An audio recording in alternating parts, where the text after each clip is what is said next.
and political commentator Russell Brand had this to say about so-called conspiracy theories on his show recently.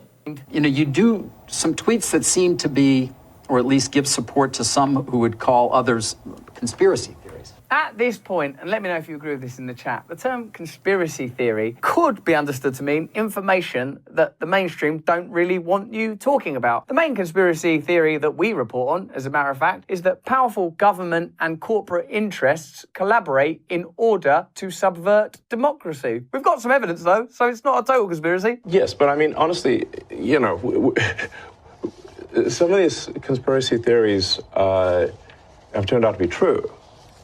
Which ones? Well, like the Hunter Biden laptop.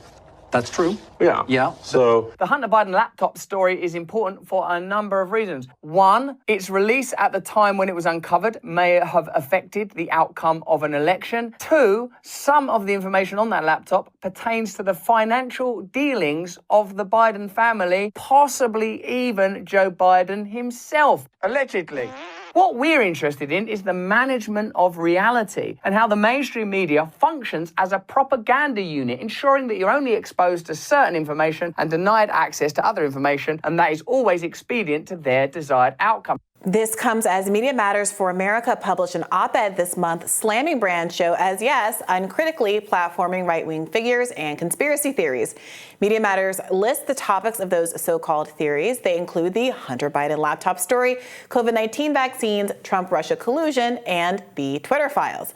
Yeah, there's no disputing this. Over and over again, so-called conspiracy theories have been proven to be true. We've talked about them on this podcast, not just the Hunter Biden stuff and the kind of Twitter files stuff that Elon Musk understandably is focused on there, but the Chicago police and the FBI fully murdered Fred Hampton of the Black Panther Party. You have things like the Tuskegee experiment, which frankly lent a lot of skepticism for Black Americans as we entered the COVID pandemic, knowing that there were these decades-long experiments on Black people where they were diagnosed but not treated for syphilis, so that these scientists could track what happens if you never treat a disease that is ultimately going to kill them and make them crazy. That kind of medical malpractice. Of course, they're going to have skepticism of the industry. This conspiracy of the CIA's involvement with the Contras and bringing cocaine to the United States of America. And to Russell Brand's point, and I really appreciate how he reorients this from some of the more kind of partisan bickering conspiracy theories to the big ticket items that really serve to oppress the majority of working class and poor Americans. Things like the Pentagon budget, 50% of which goes to private sector contractors. Why aren't we talking about that more? Why aren't we talking about how our political parties are two wings of the same corrupt beast that have been flying us into disaster for years? Those are the stories you're not getting on mainstream news, and that are frequently derided and sidelined because they are framed as conspiracy theories. Yeah, how many times this week alone have we observed that mainstream outlets like the New York Times continue to paint a rosier than reality picture of what is happening in Ukraine, as if there's any likelihood of the Ukrainian resistance prevailing, of continued, as Professor Sachs pointed out earlier today so eloquently, just total misinformation about the reality of Nord Stream and U.S. foreign policy. You know, we know what U.S. foreign policy has been all over the globe for decades. We know what our government has done to destabilize other countries, not so often not advantaging ourselves or the people in those countries, because we end up dealing with regimes that are even less friendly to basic human rights and to us and to their own people. We've seen the weapons we've sent overseas to help our preferred resistance group of the month end up then in the hands of extremists who want to kill us. And we see, you're called a conspiracy theorist for thinking that maybe the U.S. or U.S.-aligned parties in Ukraine had something to do with Nord Stream, even though that's what U.S. officials said was going to happen. Right. And Russia has no reason for it. Yeah, he actually just wrote this great piece in Common Dreams, a great independent left website that people should check out, called The War in Ukraine Was Provoked and Why That Matters to Achieve Peace. And in that article, he talks about that the framing of Russia's invasion as unprovoked is part of the misinformation campaign, for lack of a better word, that has thwarted the peace process and enables people not to get to the roots of the conflict to then go ahead and remedy them.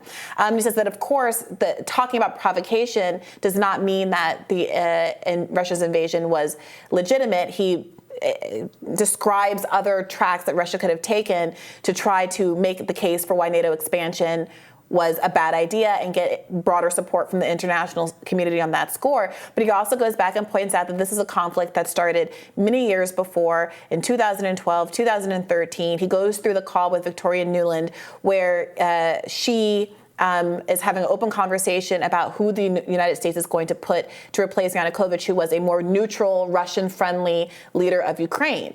And so when you have all of this evidence, we literally have recorded phone calls of U.S. State Department officials making decisions about the future of a country that we're now embroiled in the middle of a war with, right. How you can continue to spread a narrative that this whole thing can be explained as an act of crazed, Russian aggression. It's a real problem. Yeah, and it's Russia about conspiracy theories. Right. If you disagree with the prevailing narrative, if you disagree with what the mainstream media and aspects of the government administration, independent of which party is in power, you are accused of being some Russian plant. Like, you don't have your own independent thoughts. Like, you've been mind controlled by some foreign influence operation. That has become the dominant narrative of our times. Mm-hmm. It's so pernicious, and it is interesting to see people like Russell Brand. Russell anything but Bland. Fantastic. No, he's fantastic.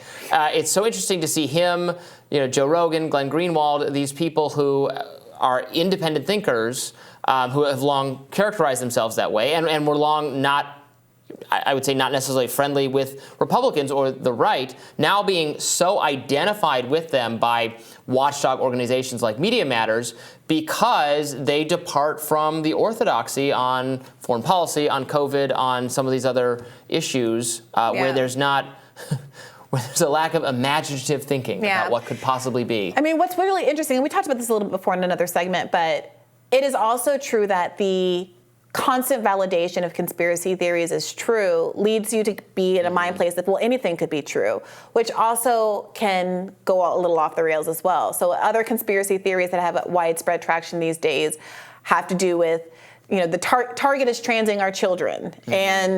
And the 2020 election was stolen because there was a man with briefcases full of ballots, et cetera, Donald Trump. And I do think that there needs to be a little bit more attention paid to why it is that those kinds of those kinds of theories are difficult to rebut, as the left media, the liberal media, has no credibility whatsoever. You're not going to be able to just fearmonger and CNN town hall people out of some of these beliefs if they are credibly living in a world where stuff like that could very much be true. Right. Stealing an election was a plot line on Scandal not too many years back. It's been a plot line on every show that remotely deals with White House or presidency. Right. You got to watch the newest episodes. Okay. I'm going to catch up. I'll watch Succession tonight. But the point of the matter is, you have to regain credibility before you can start to connect with people who feel all kinds of different ways about the world. And I think it also is incumbent on some of the people who do have credibility, like Glenn Greenwald and Russell Brand, et cetera, to engage in the whole panoply of conspiracy theories and start to try to pick through the ones that have more legitimacy and ones that don't, because they do have that credibility. Some things that get derided as conspiracy theories have an element of truth to them. Some are substantially true. Some are crazy and not true. And you're the sign that you're really an independent thinker is not that you believe everything that's been described as a conspiracy theory, but that you have done your own research and you've listened to independent thinkers and you find the evidence credible some of the time. Right. If you every time you just knee-jerk believe whatever crazy thing you read on Twitter, you're not actually an independent thinker. Just as you're not an independent thinker if you get your copy of the New York Times and say, oh, well, they said we lost Bakhmut, but that's a good thing. Okay, great. Sounds good. You can't turn your brain off. There's no substitute for just having to do your own thing. One day I'll make the list of conspiracy theories and I'll go down the list. I'll say this one's true, this one's not. That'll be fun. Yeah, it was a good segment. Yeah. Okay. Tomorrow on Rising, we will be back with another fabulous show for you all. We'll be discussing some new research from Equimundo on the state of American men. The men, are they in trouble, I guess? We'll find out. I can't wait to find out. Be sure to like, share, and subscribe so you never miss any content. And for those of you who prefer to listen while you're on the go, we are now available anywhere you listen to podcasts. Take care.